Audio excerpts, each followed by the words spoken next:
everybody, we are at the Imp and the Ogre. My name is Paul. This is Ryan. And today we are tackling the Forge of Fury. So, the Forge of Fury, written by Richard Baker. This is a 3rd edition D&D adventure, originally published in 2000. It's designed for 3rd level adventurers. It is available as is on the DM's Guild website, also available as a 5e, a 5th edition adaptation. Can't speak so good today. In the Tales from the Yawning Portal book, which is available in hardcover and through D&D Beyond. We will be talking about the 3rd edition version. Mm-hmm. Synopsis. Dwarves dig caverns under a hill and build powerful stuff in their new top secret fortress. Orcs find out and then all the dwarves die. It all gets forgotten about. Monsters await. And some treasure. Yeah, that's pretty much it. It's a standard dungeon crawl, site-based location. Mm-hmm. Old dwarf hold. There's some definite sort of Hobbit-esque feel to the location. Very, very classic tropes. In general, I like it a lot. It's a really nicely laid out dungeon. I agree. I liked it. Would run it. The dungeon made logical sense to me. Mm-hmm. The themes fit together well. The interaction between NPCs made sense and monsters made sense to me. It made me happy to see how they wrote some of the stuff in it and just some of the flavor that we'll get to along the way. I agree 100%. The dungeon ecology, perfect. And there's nothing in there you're like, what? Yeah, how'd that get there? It doesn't make any sense. And in terms of the layout, like you were mentioning, it's separated into 5 distinct chunks. Mm-hmm. Logically. Like the separation between the different parts of the dungeon makes sense. And it was believable that they could exist together, too. And where, why there's no interaction between different groups. Totally makes sense. Very happy. Just made me sigh with relief. It's good. It feels good when you read an adventure and everything just fits together nicely. It's like a puzzle where all the pieces come together and it just calms me, soothes my soul. It's the exact opposite of when I read an adventure where like it doesn't fit. Yeah. It's like ill-fitting clothing or itchy. Like it bugs me when it doesn't fit together. Good job, Richard Baker.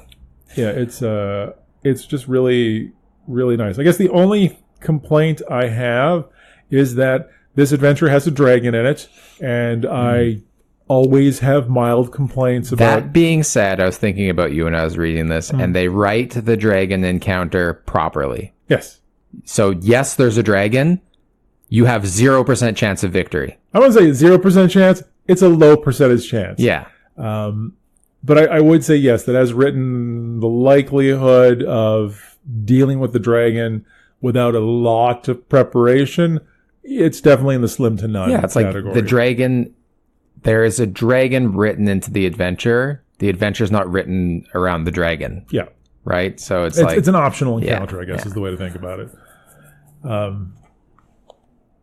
So that's mostly a standing me complaint than an actual complaint against the adventure. But they did it right.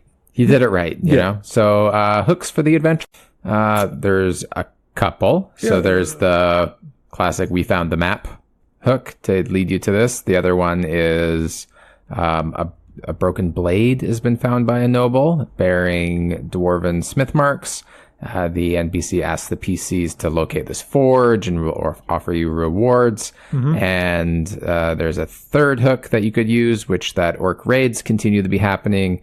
A orc was captured and charmed, and he reveals his location of the hideout of the orcs, which happens to be in Stonetooth, and you get a reward for collecting orc scalps. Yeah. So a few different ways to get to the dungeon, I guess. Broken blade one, I think, would be the most usable to me in combination with the orcs, I think. You could do all or part of them. I would say with the orcs, there's less incentive to keep exploring. Yep. Because the orcs are only in the first part of the dungeon. So there is a distinct possibility that the PCs just collect their orc scalps and not bother with the rest of it, especially once you run into the Sturges that, de-incentivize further exploration. Yep. In reading this, I was like, you know what? I say you just put on your Tolkien hat and you just make, a party of 13 dwarves and you go reclaim the ancient home of your PCs. So you could totally have, Mr. Oakenshield. Yeah. And he's got a map from his ancestors or something like that. Like, I think you could totally just fit it in there. Also, you could easily just have this as a location of whatever MacGuffin you want to fit in your campaign. I mean, this is a very setting-neutral adventure. It's just a location in a dungeon. And if you have some cool item that has a logical reason for being held on by an ancient dwarf clan, stick it in here. Like, it totally totally can fit in there. So you can easily tie whatever you need to this. Moving on to the analysis, I guess. There's not much preamble to this adventure. There's not much of a town presented. There's the bare bones sketch of one that if you needed to use a starting location, it has a name, it has some NPCs, it has population size, but not really anything there that you dwell on. Like, it's briefest of sketches. Yep. I don't like that. There's a couple of adventures now that we've read where there's just sort of this brief sketch of a town, and personally I think you either give a town or you don't. Like, I don't feel that you need to give a starting location when you're building a site-based dungeon. Like, there's nothing against, I have no problem against it, like, it just starts at the start. But there's not enough there for me to really use without fleshing it out hugely. And if I'm using a published adventure, I'm not really going to do that. I'm going to go and steal a town from one of the other published adventures that I have my hands on. So either give a town, maybe with some side quests, or just don't. I don't know. I just was reading this. I'm like, why? I don't get the appeal of a half a town. You know what I mean? I mean, I guess, like, the only thing I could think of is, like, why you wouldn't maybe give a town is, say you're running in an adventure and you already have your first adventure and you've developed this, like, amazing town, or you've used an amazing town, you've spent all this effort getting to know it, and your PCs have spent all this effort to get to know it, then you're off doing this other thing. It doesn't matter if there's not a detailed city here, because, like, do you really want to go through the trouble of having, like, another detailed city that becomes a hub for your players? I don't know that you need a city here at all. Yeah. Is the point that I'm making, right? Like, I don't think you need to have that information whatsoever. Like, you have your hub town, your default home base area, and you are going off to this. You know, as a DM, you say you spent many days traveling the roads and staying in inns and through the wilderness, and now you find yourself at the foothills of blah. Yep. Right? Like, I don't know that you need any additional town information for this, right? And if you don't have a town and you're just running this as a one-shot, you don't need any of that information either, right? Like, you just start. So I'm just sort of the opinion that either you provide the town, fleshed out enough to use, or don't. Okay. Yeah. And it doesn't take up that much real estate. It doesn't, no. Yeah. Right? You don't have to give, like, first edition level detail of knowing how many coppers are hidden under every bed. But, Fair. Yeah, that's a good point. I don't disagree with you on that. So I was just going to mention the different ways to get in. I don't know if that's what you were going to talk about. Yeah, go ahead. Yep.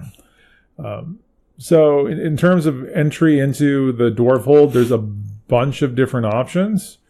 There's the main door. There's a chimney that you can crawl in through.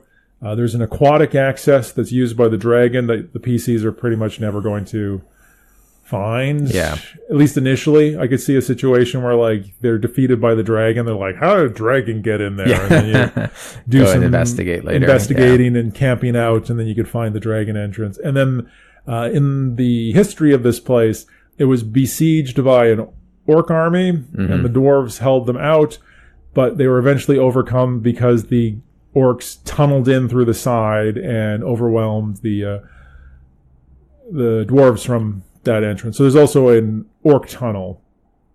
Realistically, the front gate is probably the most likely way to go into it, but it is like I'd say from a plausibility standpoint, chimney and orc tunnel are both possible if the players take the time to really snoop around extensively before they try the main gates.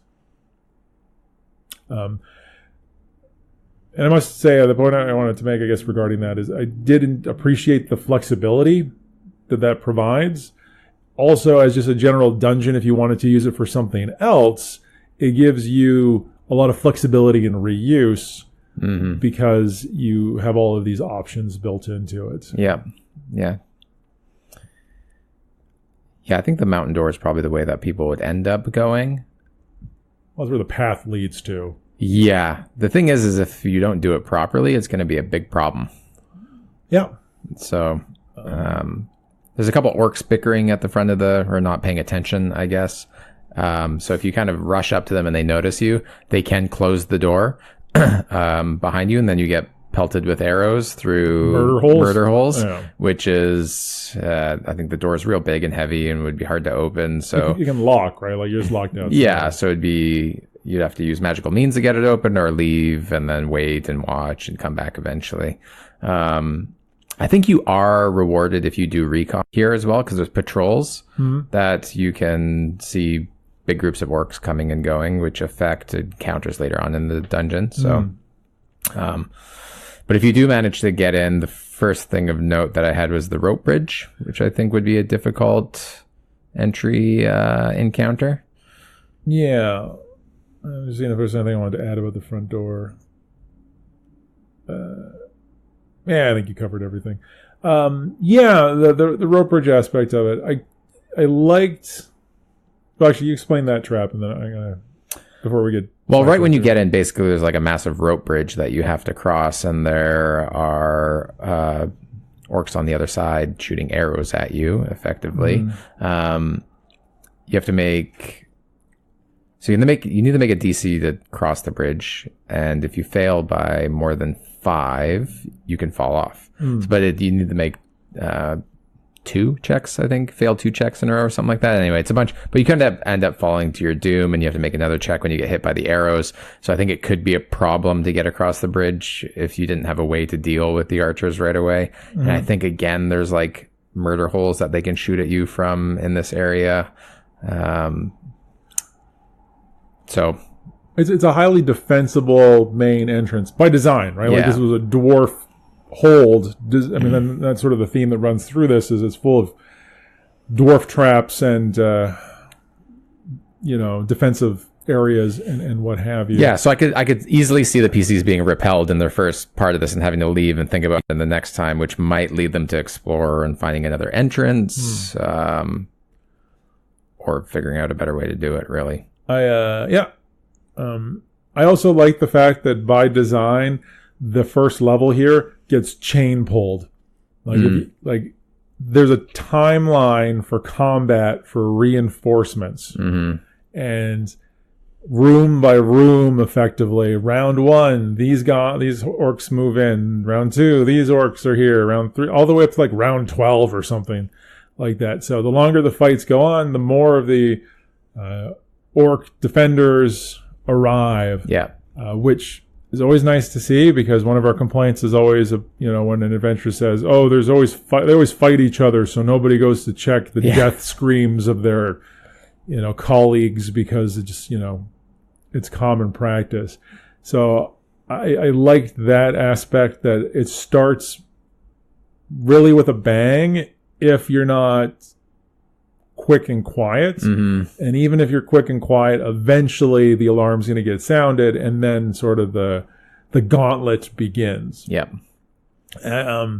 None of the orcs are particular. I mean, with a few exceptions, none of the orcs are particularly terrifying. They're kind of just default orcs, which is another thing I kind of liked about this. Is it's almost as the expectation is that it's going to get chain pulled, which is why they're not super scary. Like if you did each of these encounters room by room, it's not going to be that hard for your players to do. Yeah. But in a situation where it's constant reinforcements, you're wearing down the resources of them, and it suddenly takes a weakish monster and makes it scarier just through attrition. Yep. And I appreciated that from just sort of an encounter design standpoint. I agree. I found it realistic, which is nice.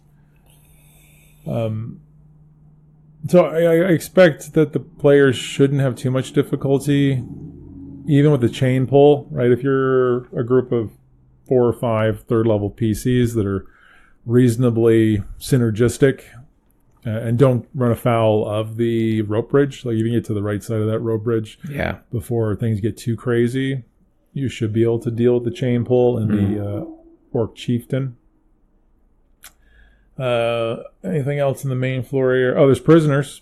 Yeah, there's a couple of prisoners. I mean, they're nothing prisoners, but I think we've talked about this in the past before, that I like that the reward comes later. You know, if you meet up with them again, they'll give you potions, I think, or something like that. It's not how I remember it. It's delayed gratification for sure, but how I interpret it was that you need to escort the prisoners home, and this takes a couple of days. So taking them home, and then when you drop them off, you'll get rewarded with some potions of healing or something like that. But then it takes time to get back. Right. So if you say didn't kill all of the orcs or deal with the patrol, when you come back, there's going to be enemies again. So it's kind of a trade-off situation where you're doing the right thing. You're helping these travelers get home for a minor reward. Like it's a couple of potions of healing, which isn't shabby, but nothing crazy. Yeah. But as a consequence of that, you now have to go back and deal with the rope bridge again. Yeah. Or you come back and you find that the front gates are now locked. Yeah. Right? So there's consequences to doing the right thing, which, maybe seems a little mean, but is definitely realistic in the context of this adventure. What else on the first level? Some Sturges.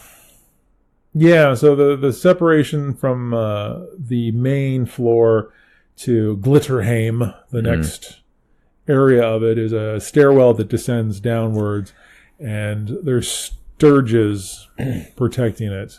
This is one of the things that I liked about this adventure, and the Grand Stair, I think, is this thing. But the orcs have stuffed blankets and pallets between the iron gate to prevent Sturges from coming into their area, which is just like, it made me smile. The monsters aren't working together. The orcs don't like the Sturges. They don't want them around. They've made it Sturge proof, this gate. And it just made me smile, like dungeon ecology. I was like, thank you. I don't know.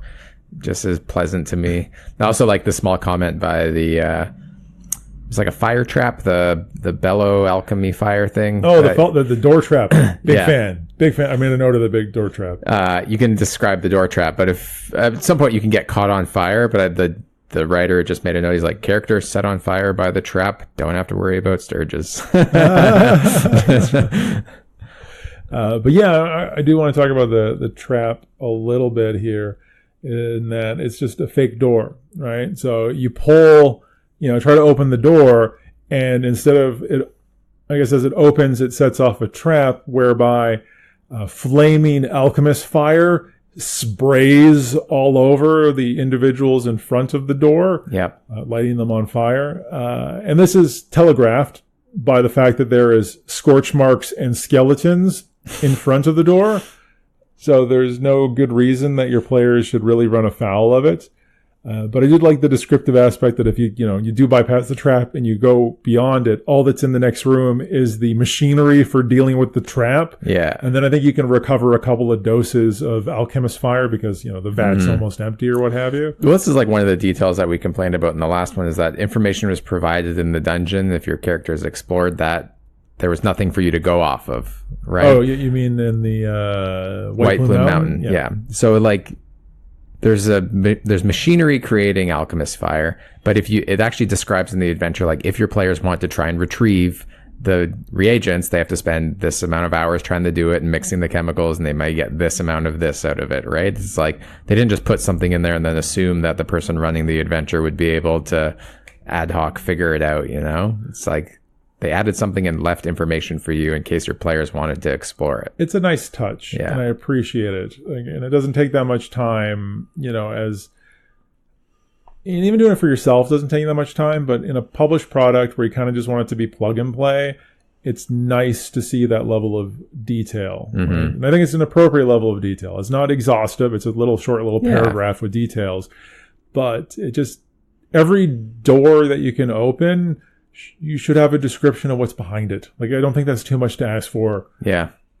You know, I don't enjoy, and it comes up all the time, right? Like, one of the recent ones we did was, what's it called? The Sunless Citadel. And there's a couple of places where it's just like entrance to the Underdark. And to a certain extent, you're just like, okay, I guess that's okay, fine in there. But like, if your players decide to go in there and be like, all right, we're doing a different adventure now, right? Like, well, I'm not prepared for this, so we'll come back next week. Yeah. See you guys, and we will be exploring the Underdark, right? Last mentionable, I think, is the Ulf, Great Ulf. What now? The Great Ulf fight, the leader, the Great Ulf is his name. Oh, yeah, go ahead. I thought you said Great Elf. I'm like, there's no elf in there. Ulf. Well, he's the ogre leader of the orcs. I think he's got a couple wolves with him that it fights as well. I don't think the fight is remarkable, really. But what I did like is that it made mention that, because you were talking about chain pulling the dungeon earlier, and that there's a condition in here. If you defeat 13 or more orcs while you're in this area, as well as their leader, that's the end of the orcs. They'll flee, they'll disband, they'll leave the area, yeah.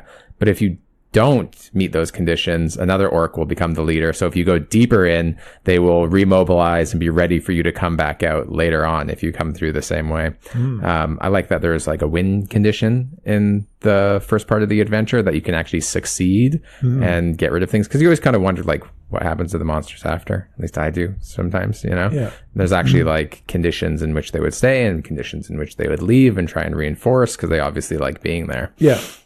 I agree. That's a nice touch. Yeah, I don't think I have anything else to add to the main floor. So to get to the next floor, you need to deal with the sturges in the stairs. So you gotta remove the mosquito netting and push through them. And in general, I just really like old school sturges, right? 5th edition, they've been nerfed a little bit, substantially. But older editions, I love the ability score damage, right? Constitution damage is terrifying, right? These bloodsuckers take your constitution, that lowers your hit point total. Your constitution reaches 0, you die. Yeah. So sturges with their little bit of hit points have always been really scary creatures, which is why I think they're so common to find everywhere. Like you can die incredibly quickly. So there's a couple of encounters with them, right? You get swarmed by them on the stairs, and then there's a sturge nest on the 2nd floor. Yeah. That you have to deal with a bit more extensively, I guess. But I mean, they're like a nasty monster, but if players have the knowledge that like they don't go near flame, you know, like you might have torches, so you could avoid them that way. So it's like, it's something in there that could be nasty, but can be worked around as well. So there's problem solving in it.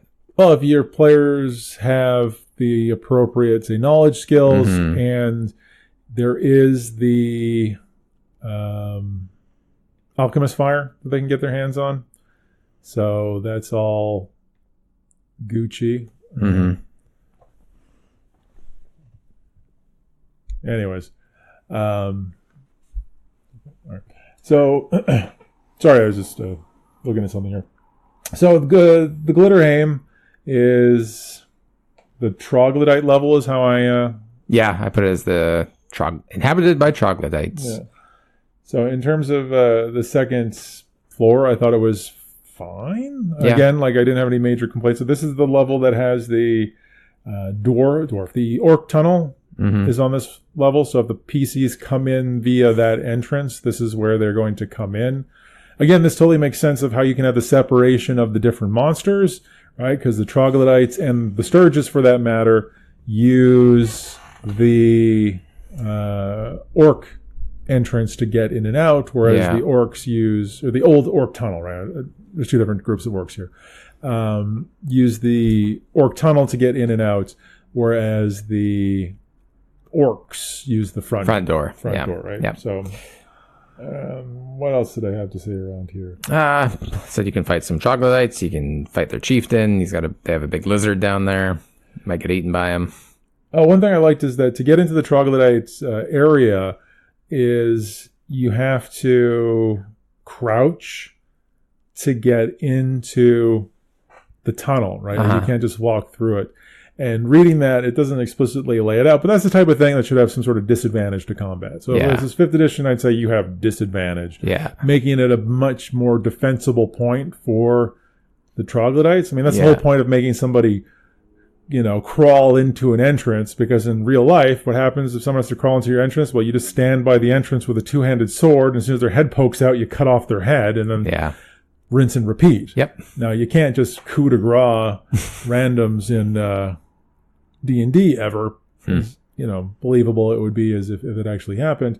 But the same principle should apply. It's a defensive choke point. It should be very difficult to deal with the Troglodytes on their own terms. So they're not dumb. They should be played reasonably smart. And I would, right? Making it very difficult to deal with them. Agree. What else was on here? There's the Dwarven... The Yellow Mold Road? Blah, blah. The Yellow Mold Room? Did you write that? I do have the Yellow Mold Room, but I was just going to mention there's like the Dwarven Sepulchres down there. That's like the safe spot, basically, in the dungeon. If you get there, no enemies will follow you, so you could rest there, I guess, And once again, I like the logic behind that they think it's haunted. Yeah. Right? That, it's bad luck. There's bad juju there, so they don't follow you in there. So it's undisturbed. It's not been plundered. I also kind of liked it's a bit of a bait and switch. You're like, oh, sweet, we found the Dwarven Tomb. We're going to find cool things. Yeah. Well, it turns out most of the sepulchres are empty because they were never used. I think there's only 2 dwarves. Like, one died in an accident. Yeah. The other one died randomly. I can't remember either what it was specifically. But there's only 2 even bodies in there, and they weren't buried with anything. So there's no treasure. It's a tomb. Is there any undeady things? No. There's no undead, no treasure. From sort of your standard adventuring expectations, is kind of a disappointment. Yeah, I'm not going to lie. That if I was a player, I'd be tearing that room apart. I'd be like, all right, let's check for secret doors. Nope. You check again. Okay, I chipped that wall away. You feel like there should be something in there, but there's not. So I kind of like that. Yeah. Yellow Mold Room. I like this one a lot because there's the temptation right out in the open. Right? So you look in this room, it's mostly covered in yellow mold, which is bad news. And it covers 2 dwarven skeletons, one of which holds a gleaming sword that shines. You're like, oh, there's no mold on that. It's got to be awesome. And it is, relatively. It is a magic. There's the temptation in the room of death. Because yellow mold, which I don't think's been adapted to 5th edition yet. I haven't dug through everything, but I don't think yet. But it's super deadly. In 3rd edition, at least, it was, again, constitution damage. So I don't want to say it's an automatic death, but if you inhale the spores, it's 3d6 constitution damage. So it can effectively one-shot everybody if you fail your save. Yeah.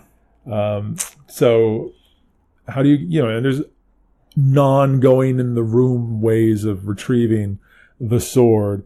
Also, PCs kind of need to make sort of a dungeoneering check to even understand what yellow mold is. Yeah. Most players, I think, are going to be paranoid enough about the room based off of the setup that they'll be careful. So hopefully nobody just runs in there and says, "Sweet, I grabbed the sword. All right, you die." But it is a possibility.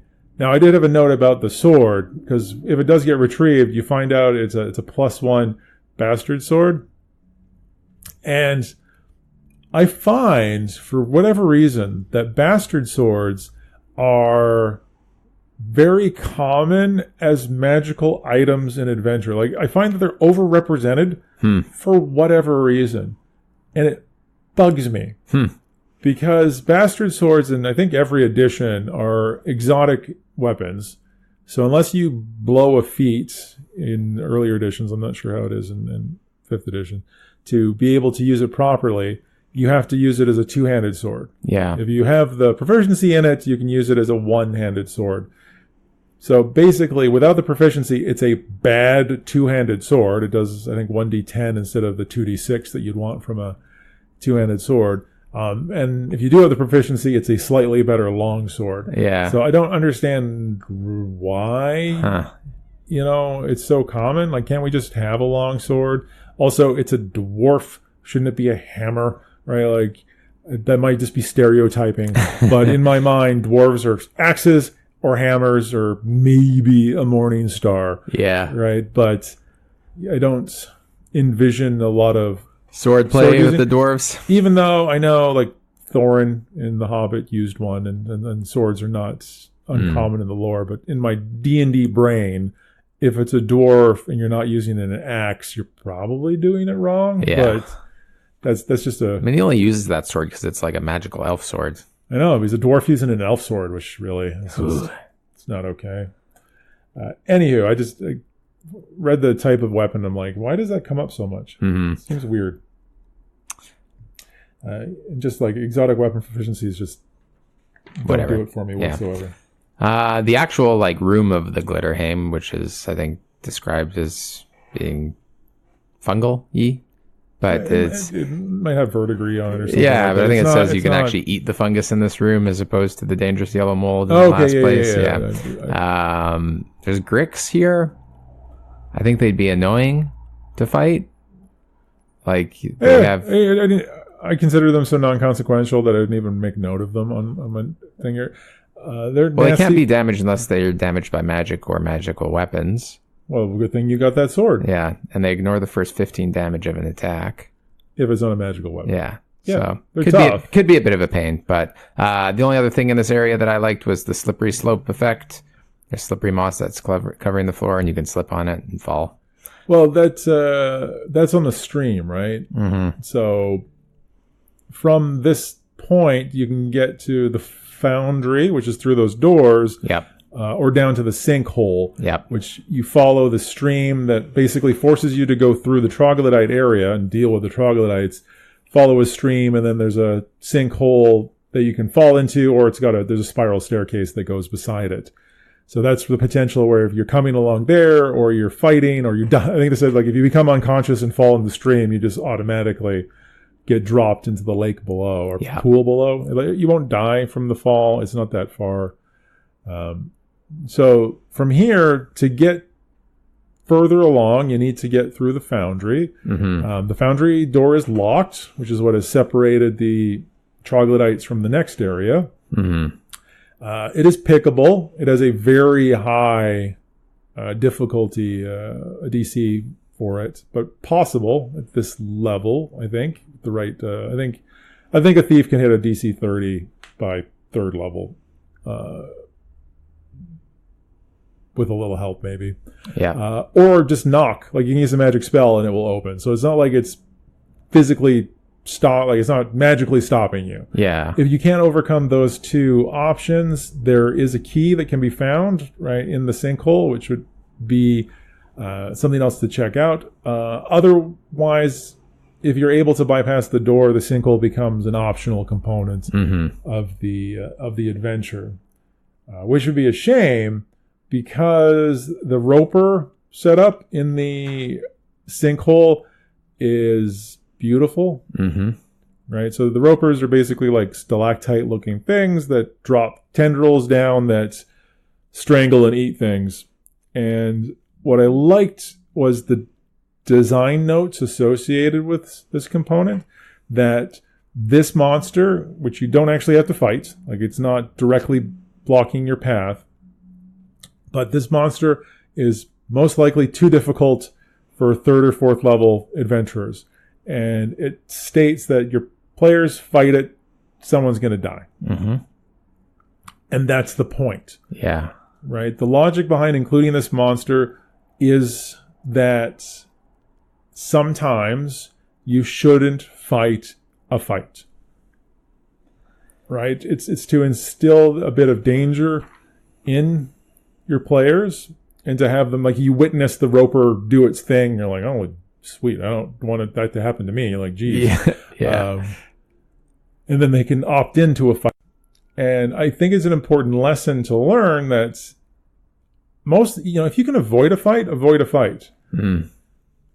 Though I did think it was a bit interesting in reading through the sort of the designer notes here that the what's the writer's name? Richard Baker basically said that if you know your players are always going to fight this, just don't include it because someone's going to die. Mm-hmm. And to me, I'm like, no.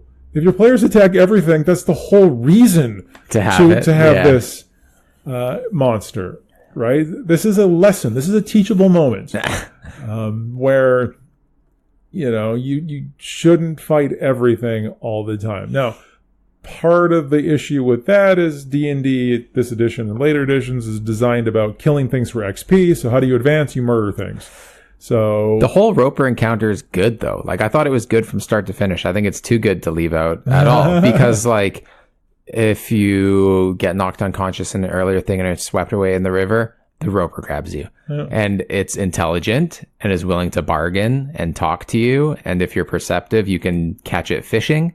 Like, you can see that it's there. You can offer to feed it corpses of things you've killed in exchange for your party members, and it's like there's too much there just to let it go, It's, you can deal with it any way that you want. And if they do manage to fight it and kill it and someone dies, it's got a pretty nice ring in its stomach. It's true. It's got, there's reward for killing it. Someone dies, maybe, for sure. But there's too much, it's too much of a dynamic encounter monster to leave it out.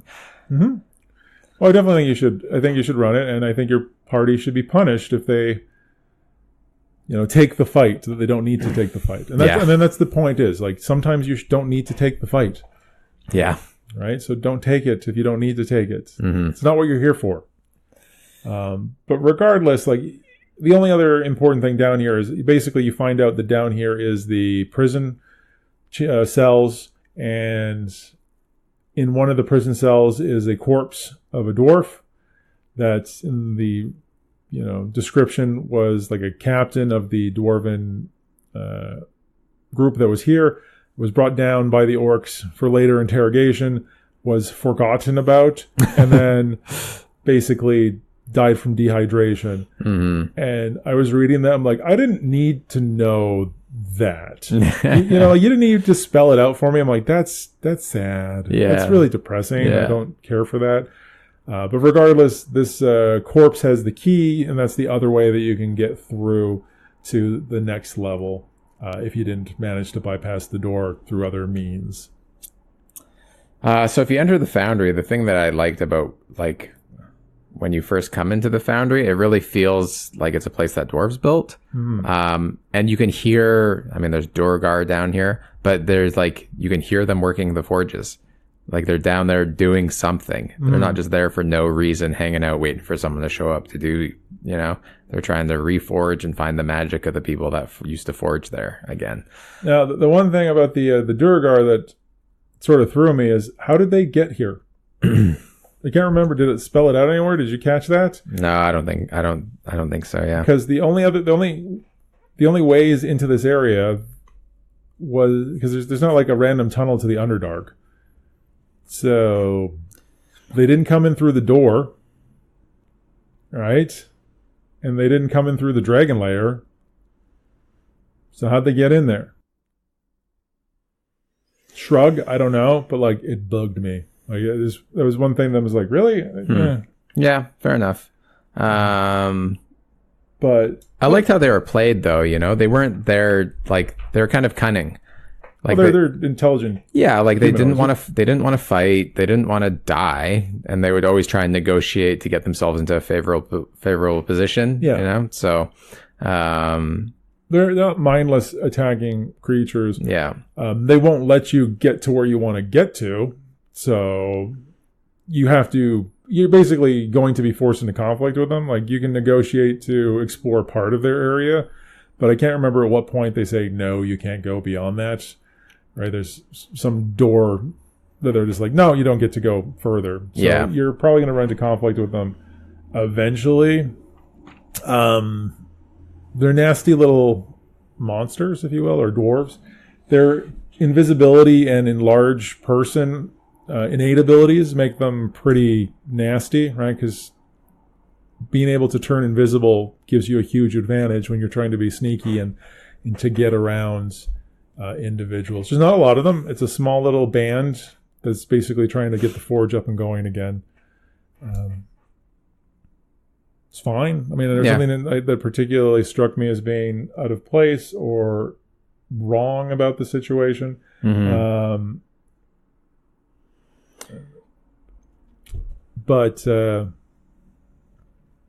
Where's my brain just stopped?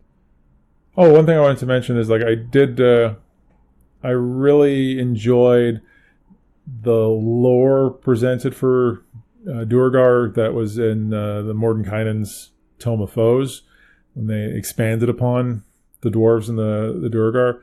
And I think that they're a really interesting to include in there. Just I think looking at that type of lore information helps to give you a little bit more insight into what they are and their motivations as a race and culture, I guess is a better way to think about that.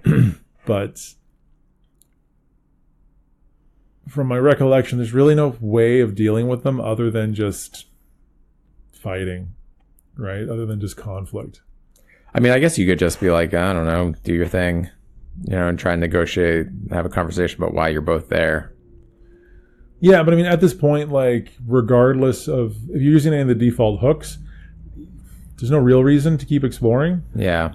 Right? Like, you found the forge, you defeated the orcs, right? Like, it's basically just an excuse to keep looking for stuff. Mm-hmm. Odds are, though, you're going to come into conflict, right? They are evil. They're going to probably get angry with you. There's a couple of things in this area that I did like. There's another false door trap that I can't remember what it does to you specifically. Shoots fire. Swinging axes. Swinging axes. That's what it was. Yeah. Really digging the false door as a trap. You know what I mean? Because I checked the lock for traps. There are no traps in the lock. All right. You check the door for traps. Do you ever check that the door is a trap? Yeah. With counterweights and things like that. I think that's kind of fun. So there's a secret door to actually get into the main area here, and on the stairwell that leads from there, there's a magic mouth trap that your players are almost guaranteed to trip off, and it just sort of yells, danger, danger in Dwarvish.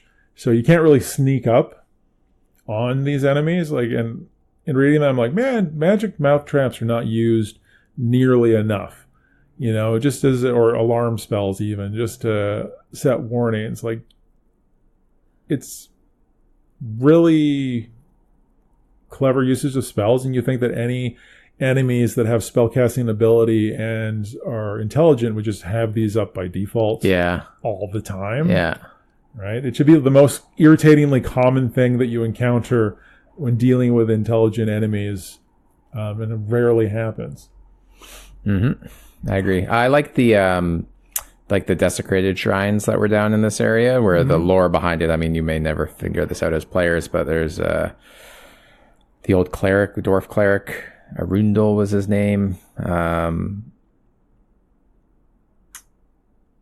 he went mad with grief, I guess, and so turned. Let's see. Undead here for they reanimated by the dwarf priests to put curses on the orcs when they were attacking this area. So there's like the dwarf clerics animated the undead to be there. Some of them were orcs, some of them were dwarves, but that's why there's like skeletons down there. Yeah.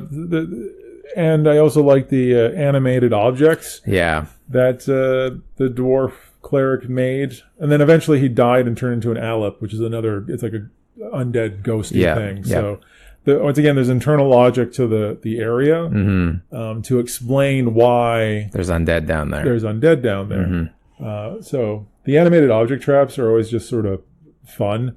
And the rug one's super dangerous. Like you can get suffocated. What's a table or something? A table, is the other one. Oh, and then a sparring dummy. It's also animated, which I got a kick out of. Unexpected encounters like that are always kind of fun. The one encounter that doesn't fit is the succubus. Oh, yeah. I just said I said they should just not have this in here. I agree. So you go into a room and you see like a farmer's daughter on a chair who's been, watch out for the evil wizard. He trapped me here type of thing.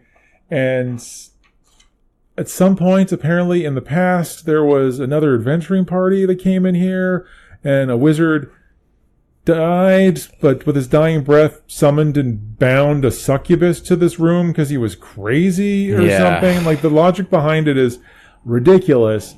So I would say of all the encounters, this is the one that you could just remove without losing anything. Yeah. It exists because like they felt they needed a conversation encounter. I guess so. An NPC encounter.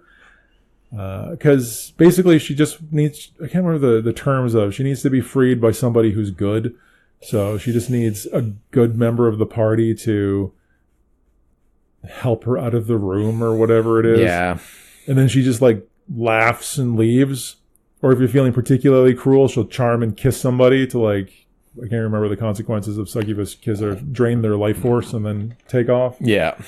So it doesn't add anything. I agree that it kind of felt out of place. Like it felt out of place because everything fit so well. Like they did such a good job with everything else that it just seemed like this just was the odd duck. It's like why? I think if you wanted a social encounter, you could probably like the crazed dwarf ghost. Yeah. Just make the ghost non-crazy. Don't make it an Alep. Just make it a ghost, and like maybe have a side quest that you need to do. Collect the bones or remove the blah blah blahs or undesecrate the church, the chapel. Like you could get rid of the white that's in there or what have you. Like you could just put some other social encounter in there that fits tonally a lot better than this random succubus. Yeah, I agree. Speaking of the shrine that has what's his name, Dergedin's corpse. So as much as this floor has a boss, I guess. So this was the chapel of whatever Moradin or whatever dwarven god you care to use. When you go in there, you see that there's a bunch of like skeletons on the floor. There's a dwarven skeleton with armor on top of the altar, and then a withered orc in armor sort of crouched at the base of the altar. And it turns out that the orc is actually a white, like the orcs that were here before. This is where Dergedin had last stand was, and he killed so many orcs that they cursed this place, and then left a orc guard behind to make sure that nobody ever, resurrected this dwarf, so their enemy could never return type of thing, and then it became a white. So it's guarded by this white. Kill it and yay, right? Yeah. So the one thing about this room that kind of bugged me is that there's I guess there's a little bit of treasure in it, but there's not much treasure in it. There's the orc armor, half plate or whatever, and there's no mention of anything on Dergedin's corpse. Like, to me, it feels like there should be something. He's wearing armor. Like, the orcs didn't even take his armor, and he's laid out in, like, honor, if you will. So there should be something there, and if there was a MacGuffin that you were looking for, I'd probably put it here, on that corpse, because it would fit the best logically. Yeah, so it would. Yeah, I think you could build something here, something a little bit better to make it fit more interestingly, because as is, it's sort of like, yeah, you fight a orc undead creature and that's it. And then lastly, there's Black Lake. So from the Foundry level, there's access to the lake. So there's a water stream drains again to an underground lake. And really all that's down here is a black dragon's lair. Yeah. Dragon's name is Nightscale. Nightscale, because all black dragons need knights in their name. Because they're black, and so is nighttime. This is like the first dragon encounter, and I think in like many of the adventures that we've done, where it really tells you how to play the dragon, and that it would swim, and it would shoot you with its acid breath, and then it would claw, tail, wing you, and then it would swim away and wait and recover, come breath you again, claw, tail, wing you, and just continue until you left or he killed all of you. So yeah, unless you like collapse the mountainside on top of his lake, I don't see how you really win this encounter. With the bright magic, like I think going into it unprepared, no, but I think with enough scrolls of like water breathing or greater invisibility, like you'd have to prepare for it. Yeah. Like if you found the layer and said, nope, we're coming back later, and then come back even in a couple of levels. Yeah. Right? Because there's no reason, the dragon doesn't interact with anybody above. Nobody above interacts with the dragon. So there's no reason that you couldn't just be like, we're not dragoning right now. Let's come back and when we're prepared. Just get enough wizards, turn water to stone while it's underwater, and just wait till it suffocates. I'm sure there's plenty of ways you can get around it. Now, I do appreciate the fact that, the expectation is this is not an easy fight. And because it's completely optional, I think that's very fair. You can run away. Mm-hmm. Right? The dragon doesn't want to talk. It's like, you're in my lair, now you're going to die. So running away, it's not going to chase you up probably. And then so you can always get away. Now, one thing I thought of when I was reading this was that how exactly do dragons get their hordes? Right? Like, there's a young dragon. He's got a small horde. And then I just realized that means that this dragon, not little, I mean, it's still probably a large creature, is out there like attacking caravans and whatnot. He's rummaging through the pockets of the guys he kills. He's like, all right, it's like 15 gold. Put that in a sack. Right? Yeah. Dragons basically loot like PCs do, like stealing gold fillings out of teeth, and like that's really it. I guess once you get powerful enough, you get worshippers bringing you tribute and dumping it at your feet. But if you're just starting out, maybe they just like eat people and then puke them up like owl pellets later. Just dragon hordes just like skeleton. But I just got that stuck in my mind of like a dragon just ruffling through someone's pockets for spare change. Because really, that's how do you start a horde? You just steal all the shiny things. Got to start somewhere. And it just really made me smile. So, apropos nothing. Digging through. Yeah. Well, I mean, how else? Yeah, that's how you do it. Yeah. People aren't bringing it to you yet. Anyways, I just thought that was funny. So overall, I think this adventure is great. The theme is good. The dungeon ecology is good. There's I guess reasons are good enough to go in there. I mean, playing D&D, it's one of them. Yeah, there's a couple of issues here and a couple of points that don't make 100% sense. But overall, I think it's great. It makes logical progression, so it makes perfect sense for PCs to camp and not worry about getting murdered in their sleep for logical reasons. It's very much designed that you do this, and then you do this, then you do this. Is it linear? Yep. Is it, railroady? As much as all dungeons are. Mm-hmm. But it makes sense for the way it works So I really did appreciate that. Yep. Also, it's completely setting neutral, you can dump this anywhere. Really, you could reskin it for anything you needed. Like, there's no reason that it has to be a Dwarven hold. It can just be a lost insert whatever, right? It's just an underground complex. So it could easily be gnomes or ancient elf readout or whatever you want it to be. Like, there's lots of options for it, which I really appreciated. Mm-hmm. And there's a dragon. So it's a dungeon and a dragon, right? It's everything that you look for in your adventures, right? Got anything else? No, I think.